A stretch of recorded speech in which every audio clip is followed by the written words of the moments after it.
shivering nurse gives her only warm coat to a grieving stranger and his daughter on a freezing night, unaware he is the reclusive CEO of the city's largest corporation. "I'm sorry, Ms. Monroe. Your services are no longer required." The words, crisp and sterile, echoed in the cavernous silence of the head nurse's office. The rain hammered against the reinforced window panes of the hospital, a relentless pounding that mirrored the frantic thudding in Alara Monroe's own chest.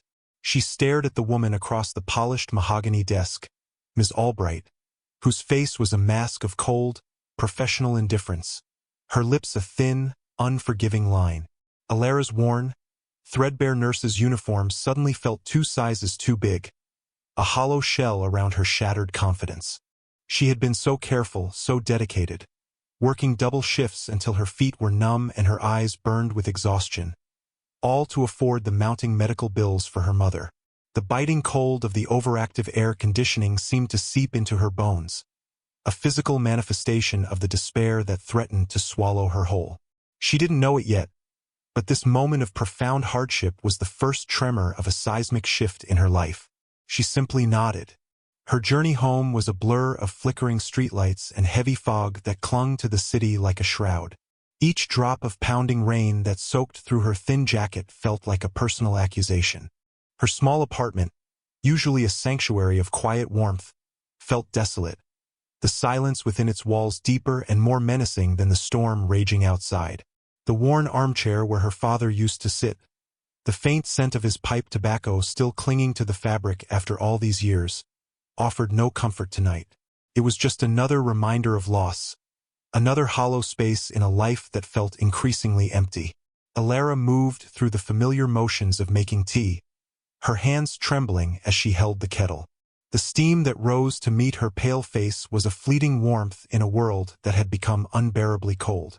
She sank onto her small sofa, the floral pattern worn smooth from years of use, and pulled a threadbare blanket around her shoulders.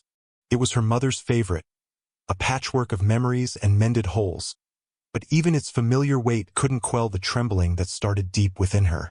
The rent was due. The pharmacy receipt for her mother's medication lay on the small table, its total a stark, terrifying number. Despair was a physical weight, pressing down on her chest, making each breath a conscious effort. She closed her weary eyes. Julian Vance stood in the shadows of the opulent, cavernous living room of his stately mansion, a ghost in his own life. The relentless hammering of the rain on the glass roof was the only sound, a wild and desperate percussion that filled the sterile silence left by his wife's passing a year ago. Lightning flashed, and for a split second, the room was illuminated in a stark, blue-white glare. The ornate furniture shrouded in white sheets, the family portraits on the walls turned to face the cold plaster, the grand piano silent under a layer of dust. Then darkness swallowed it whole again, leaving only the amber hue of a single, flickering lamp in the corner. He clenched his fist, his knuckles white. His heart, once a source of boundless love and laughter, was now a hollow, aching void. His daughter, 6-year-old Lily, slept fitfully in the adjacent room, her small whimpers occasionally splintering the heavy quiet. She had her mother's innocent eyes, and seeing them filled with such profound, unspoken sadness was a torment beyond words. He had all the wealth, all the power a man could ever want, commanding a corporate empire from this gilded cage, but he was utterly powerless to mend the shattered pieces of his daughter's heart, or his own. The world saw him as a commanding, powerful CEO. He was just a man drowning in grief. He had to get out. He needed air, even if it was choked with rain and sorrow. Bundling a sleeping Lily into her coat, he carried her out into the night, his sleek, polished black car a silent vessel cutting through the storm-lashed streets. He didn't know where he was going. He was just driving, escaping the suffocating memories that haunted every corner of his home.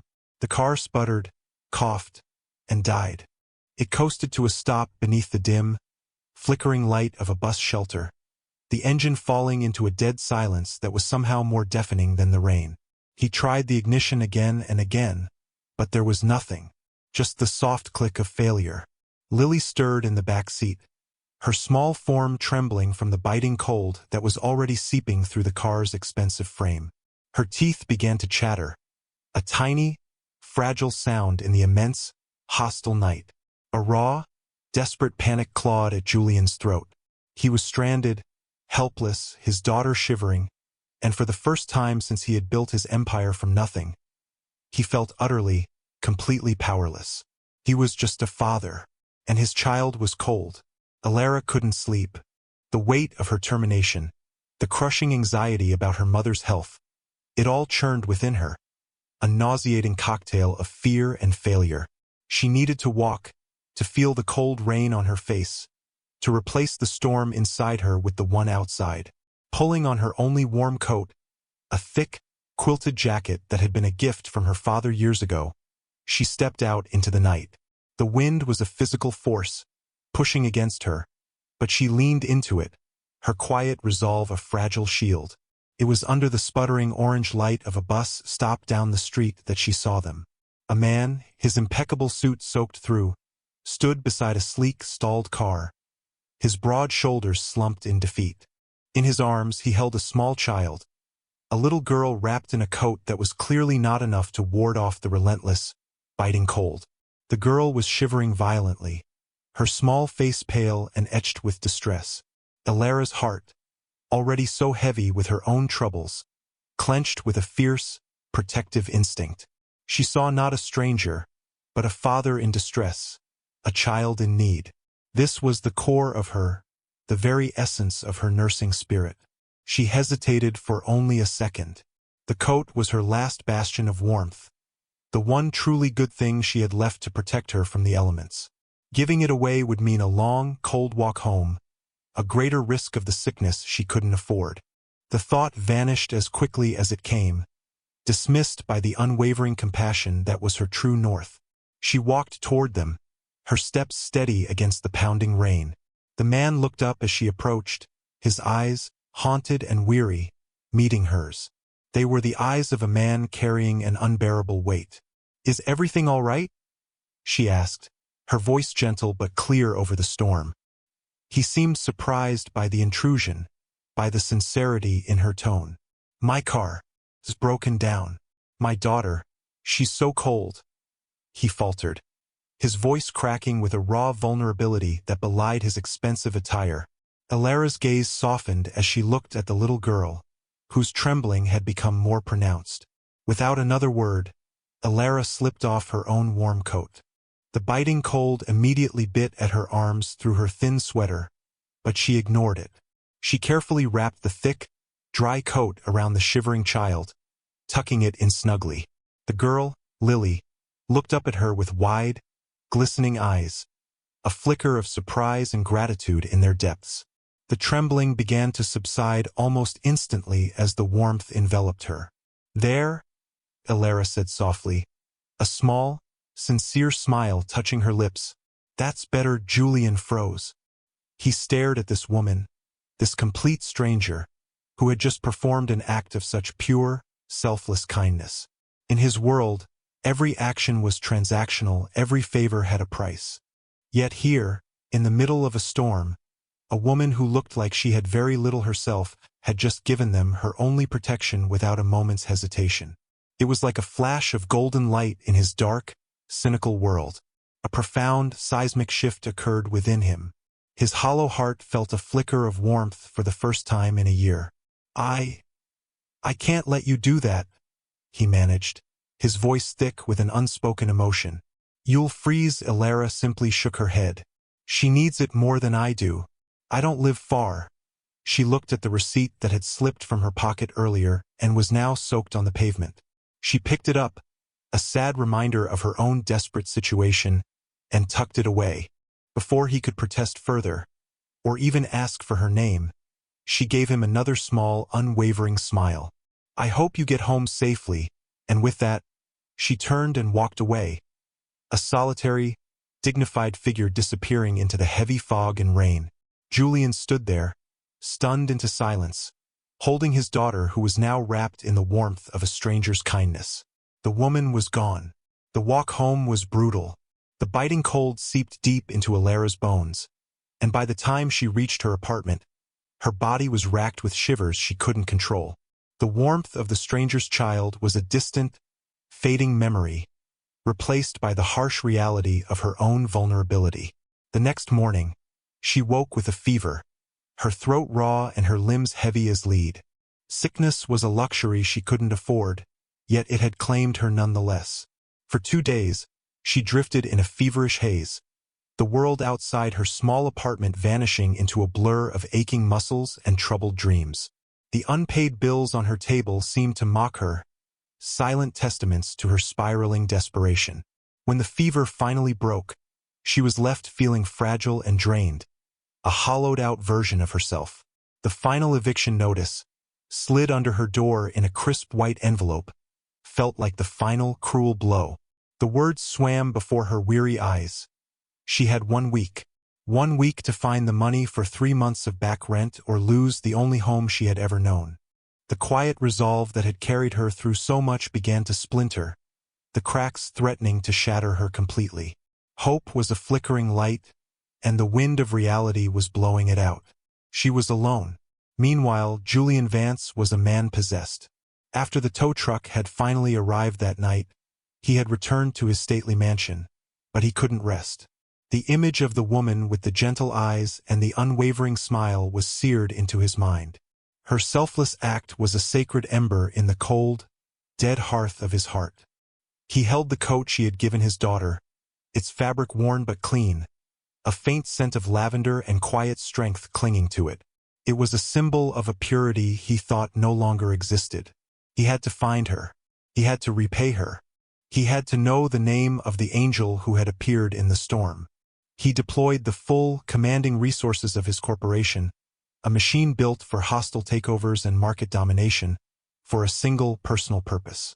His best security team, men used to tracking corporate spies and global assets, were now tasked with finding one woman in a city of millions. She was a nurse, he told them, his voice firm. Find her, but the city was vast, and there were thousands of nurses. For days they found nothing. The trail was cold. Julian's frustration grew into a quiet obsession. Then one of his investigators got a lucky break. A traffic camera near the bus stop had captured a blurry image. It wasn't much, but through painstaking analysis, they cross-referenced it with hospital employee databases. Finally, a name emerged, Alara Monroe. And with the name came her story. The unjust termination from City General Hospital. The mounting medical bills for a mother in long-term care. The eviction notice. The knowledge of her suffering. A suffering she had completely hidden behind her dignified compassion. Hit Julian with the force of a physical blow. She had given him her only coat while she was on the verge of losing everything. The first intervention was silent and swift. A wire transfer, anonymous and untraceable, appeared in the account for her mother's care facility, settling the entire outstanding balance. The head administrator called Alara, her voice full of cheerful confusion, to inform her that a charitable foundation had cleared the debt. Alara stood in her small kitchen, the phone pressed to her ear, in stunned disbelief. Tears of profound relief streamed down her face, the first tears she had allowed herself to shed. It felt like a miracle, a breath of air just when she was about to drown. 2 days later, a delivery arrived at her door. Boxes and boxes of gourmet groceries, fresh produce, and pre-made meals from the city's finest market. There was no note, no sender, only a simple receipt marked, paid in full. She stood amidst the bounty, her heart pounding with a mixture of confusion and overwhelming gratitude. These anonymous acts of kindness were like a golden glow seeping into the cracks of her desperate life, small but powerful signs that she hadn't been completely abandoned by the universe. She didn't know who was responsible, but for the first time in weeks, she felt a flicker of hope. She ate a real meal, the warmth of the food spreading through her, and felt her strength slowly begin to return. Julian watched from a discreet distance, his heart aching with a tenderness he hadn't felt in years. He saw the relief on her face through a long-lens camera, saw the way her shoulders, usually so tense, relaxed just a fraction. But it wasn't enough. Anonymous charity was a temporary fix. It didn't address the deep injustice she had suffered or the quiet loneliness that he recognized in her eyes, a loneliness that mirrored his own. He needed to see her again, to speak to her, not as a powerful CEO, but as the man she had rescued from the storm. He orchestrated a meeting with meticulous care. He knew from his research that she visited a small, quiet park every afternoon, a place she went to read and find a moment of peace. He dressed not in his usual impeccable, custom-tailored suits, but in simple, comfortable clothes, the kind of attire that made him invisible, just another person seeking solace on a park bench. He brought Lily with him. When Alara saw them, a soft gasp of recognition escaped her lips. Lily, holding her father's hand, saw her too. The little girl broke away and ran towards her, her face alight with an innocent, pure joy. "It's the coat lady!" she exclaimed, her voice clear and bright. Alara knelt, her expression softening into a warm, genuine smile as the little girl threw her arms around her neck. "Hello there," Alara said, her voice gentle.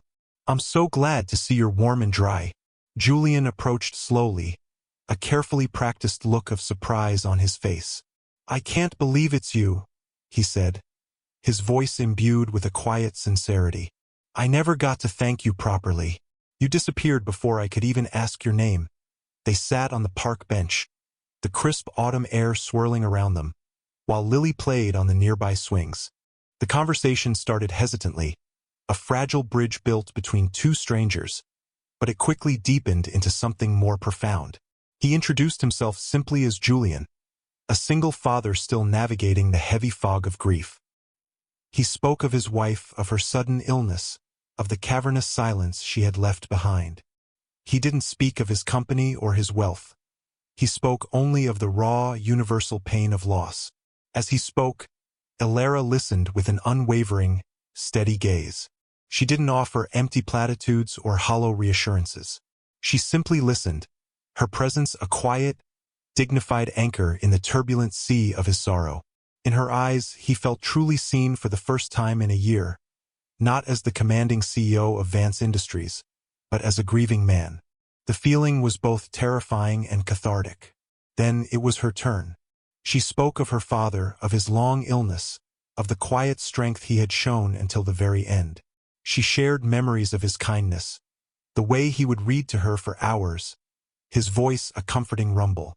She spoke of her mother's subsequent decline, of the burden of care, and of the joy she found in nursing, in the simple act of easing another's suffering.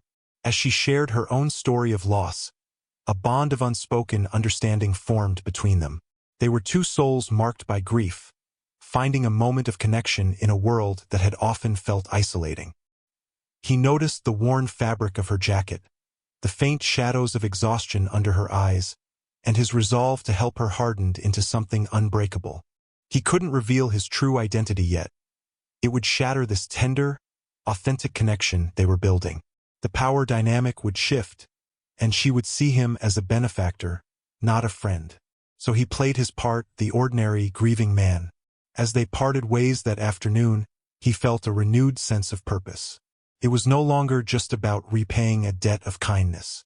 It was about protecting this woman, this beacon of quiet, selfless light. He knew her eviction date was looming. He had one more anonymous intervention to make, but the next step would have to be more direct. He had to bring her into his world, into his life, where he could ensure she would never be cold or desperate again. The final notice had been a death knell, and with her last few dollars, Alara had prepared for the worst, packing her meager belongings into worn cardboard boxes. But then another miracle occurred. A letter from a law firm arrived, informing her that an anonymous benefactor had not only paid her back rent, but had also established a trust to cover her housing and living expenses for the next year. The sheer scale of the generosity was incomprehensible. It was too much to be a coincidence. Her mind reeled, trying to connect the dots. The paid medical bills, the groceries, and now this. Who was doing this? Why? Her thoughts drifted to the kind, sad-eyed man in the park, Julian. But he was just an ordinary man, wasn't he? Grieving and struggling just like her. Couldn't be him. The mystery was a source of both comfort and unease. Freed from the immediate threat of homelessness, she focused all her energy on finding a new nursing position. An opportunity arose, a coveted role at the corporate wellness center within the city's largest, most prestigious company, Vance Industries. The application process was rigorous, but she passed every stage with flying colors. The final interview was with the Director of Human Resources. Her heart thudded with a nervous but hopeful rhythm. This was her chance to get back on her feet, to rebuild her life on this new, mysterious foundation of kindness. She walked into the sleek, cavernous lobby of Vance Tower, her simple but neat dress a stark contrast to the gleaming marble floors and polished steel. She felt small and out of place, a fragile sparrow in a cage of eagles. When she was called into the interview room, a sterile glass-walled office overlooking the entire city, her blood ran cold. Seated behind the imposing desk was a familiar, unwelcome face. It was Ms. Albright, the same woman who had fired her from the hospital, now impeccably dressed in a crisp, designer suit, an arrogant smirk playing on her lips. Well, Ms. Albright began, her voice dripping with condescending amusement. Look what the storm washed in. Alara Monroe.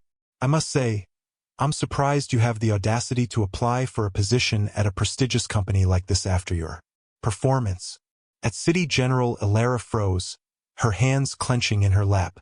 The hope that had buoyed her just moments before vanished, replaced by a biting, humiliating cold. The interview wasn't a real interview. It was a setup. It was a trap. Ms. Albright stood up and began to pace, her heels clicking sharply on the polished floor. She spoke loudly, her voice carrying to the other employees in the open-plan office just outside the glass walls, who had now stopped working to watch the unfolding drama. Let's be clear, she announced, her voice a weapon of public humiliation. This is Vance Industries. We require excellence, loyalty, and a certain pedigree. We don't hire people who are fired for incompetence. We don't hire people who are, to put it bluntly, charity cases. She gestured vaguely at Alara's simple dress. You do not belong here. You are out of your depth. I suggest you take your little sob story and your threadbare clothes and leave before you embarrass yourself further. Alara sat there, trapped in the glass box, the eyes of dozens of strangers on her. Her face was pale, but she held her chin high, her dignity a fragile, shimmering shield against the onslaught of cruelty. A single tear threatened to fall, but she blinked it back, refusing to give Ms. Albright the satisfaction. She would not break, but inside she was shattering. Just as the humiliation reached its unbearable peak, the door to the office opened with a soft, authoritative click. Julian Vance stepped inside. He wasn't the grieving, simply dressed man from the park. He was dressed in a commanding, impeccably tailored suit, his presence radiating an aura of absolute power that silenced the entire floor. A quiet hush fell over the office. Ms. Albright's sneering face went slack with shock, her color draining away. Mr. Vance? She stammered, her voice suddenly thin and brittle. I was just— Julian's gaze was not on Ms. Albright. His dark, steady eyes were fixed on Alara, and in their depths, she saw a profound, tender concern that made her heart stop.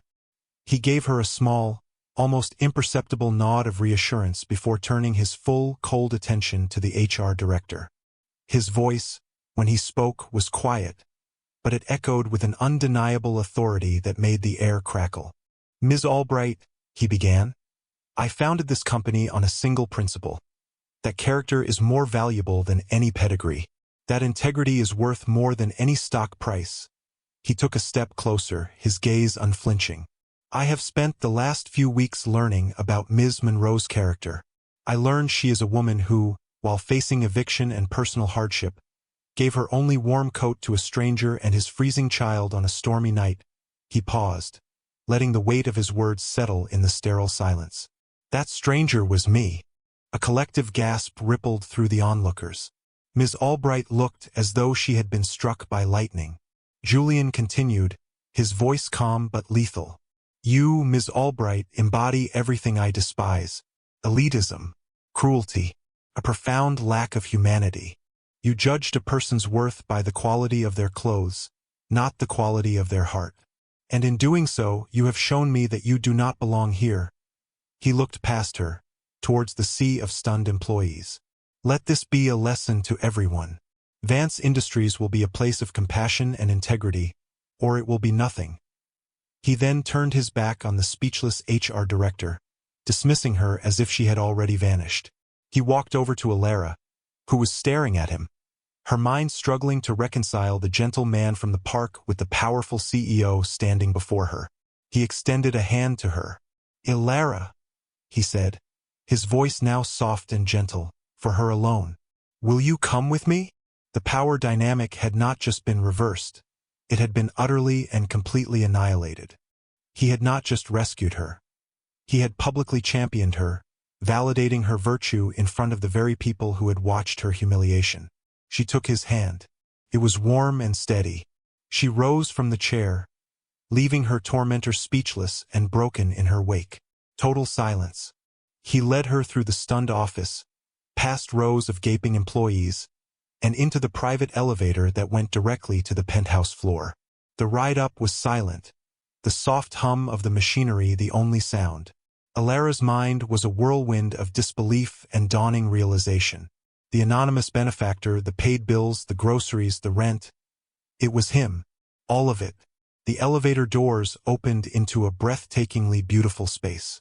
It wasn't an office but a warm, inviting living area with floor-to-ceiling windows offering a panoramic view of the city. A small, child-sized easel stood in the corner, a colorful, half-finished painting on it. Lily was there, curled up on a plush sofa, and she ran to them the moment she saw them, wrapping her arms around Alara's legs. Julian led Alara to a comfortable armchair near the window. He knelt before her, taking her hands in his. His commanding CEO persona had dissolved, replaced once more by the gentle, vulnerable man she had met in the park. "Alara," he began, his voice thick with emotion, "I am so sorry you had to go through that. I should have told you who I was sooner, but I was afraid. Afraid of destroying the one real human connection I've made since my wife passed." He explained everything. How her single act of kindness that night had reawakened something in him, given him a purpose beyond his grief and his business. He confessed to being her anonymous benefactor, explaining that he only wanted to give her the security and peace she so richly deserved, the security to heal without the constant, crushing weight of financial desperation. "You showed me what goodness looks like," he said, his eyes glistening with an unspoken, raw emotion. "You saved me, Alara. You and Lily. You reminded me that there is still light in the world." Alara listened, her heart swelling with a profound, cathartic wave of emotion. The pieces of the puzzle clicked into place, forming a picture so much grander and more beautiful than she could have ever imagined. The man before her wasn't just a benefactor. He was a kindred spirit who had seen her, truly seen her, in her darkest moment and had recognized the light within her. He saw her strength, not her poverty, her dignity, not her desperation. He had shielded her, protected her, and valued her. He stood up and walked to the window, looking out over the city that had, until recently, felt so cold and hostile to them both. "I've been living in a ghost of a house, Alara," he said, his back to her. "Lily and we're just rattling around in empty rooms filled with memories. It's not a home. It's a museum of what we've lost." He turned back to face her, his expression steady and sincere, a look of undeniable hope in his eyes. He took a deep breath and delivered the words that would change both of their lives forever, the words that had been forming in his heart since he first saw her selfless act. "You need a home, Alara, a real one, a place where you are safe and cherished and free from worry." He gestured around the warm, light-filled space, then to his daughter, who was watching them with innocent, hopeful eyes. "And I need a mother for my daughter, not just a nanny or a caregiver. Lily needs your warmth, your gentle strength. And he faltered for a moment, his vulnerability laid bare. "I need you." It wasn't a business proposal. It was a plea, a declaration of need, of hope, of a future he wanted to build with her. He was offering her not just a house, but a home. Not just a job, but a family. It was the ultimate salvation, the answer to a prayer she had been too weary to even whisper. Tears welled in her eyes, but this time, they were tears of pure, unadulterated joy. A new life, a new beginning, a new love. She nodded. 1 year later, the golden glow of the late afternoon sun streamed through the large kitchen windows, illuminating the motes of dust dancing in the air. The scent of baking bread and fresh lavender filled the air. Alara stood at the large farmhouse table, her hands covered in flour, a contented smile on her face as she helped Lily knead a small lump of dough. Laughter echoed through the house, a sound that had become its constant, joyful heartbeat. The stately mansion was no longer a cold, sterile museum of grief. It was a home, filled with light, life, and an abundance of love. The white sheets were gone from the furniture, replaced with warm blankets and colorful pillows. Family photos, new ones of the three of them, now hung on the walls, capturing moments of shared happiness. Julian walked in, his suit jacket gone, his sleeves rolled up. He came up behind Alara and wrapped his arms around her waist, resting his chin on her shoulder. He was no longer the haunted man she had met in the storm. The hollow look in his eyes had been replaced by a deep, steady love. He looked at Alara, his wife, and at Lily, his daughter, and his heart was full to bursting. He had found his purpose not in a boardroom, but in the quiet, sacred moments in this kitchen. Alara turned in his arms and kissed him, a tender, lingering kiss filled with all the unspoken gratitude and profound love that had grown between them. They had both been so broken, so lost in their own storms of grief and hardship. But a single, selfless act of kindness on a rainy night, an act performed without any expectation of reward, had set in motion a miraculous chain of events. It had brought them together, healed their shattered hearts, and forged a family stronger and more beautiful than either of them could have ever dreamed. They were not just survivors. They were a testament to the power of a pure heart, a living embodiment of happily ever after. This story is a fable, a timeless reminder that the greatest acts of virtue are often born from the deepest wells of suffering. It illustrates a universal truth, that a single, selfless act of kindness can be a seismic event, capable of changing not just one life, but the destiny of many. Alara, with nothing but her own quiet dignity, offered warmth to a stranger and in doing so, lit a beacon that guided a lost and powerful man back to the shores of hope and love. Julian, who possessed all the material wealth in the world, discovered that true richness lay not in his bank accounts, but in the ability to recognize and cherish the unwavering goodness of another human soul. Their journey from shared grief to shared joy teaches us that compassion is the most valuable currency, and that the home we all truly seek is found in the safety and acceptance of a loving heart. If this story touched your heart, and if you believe in the transformative power of kindness, please let us know. These tales are for those who see the world not just as it is, but as it could be, a place where virtue is rewarded, where suffering is healed, and where love is the ultimate undeniable salvation. We create these narratives to be a golden glow in the fog, a source of hope for the weary and the heartbroken, and a celebration of the human spirit's profound resilience. To ensure you don't miss out on more soul-stirring stories like this one, we invite you to like, share, and subscribe to Soulful Love Tales.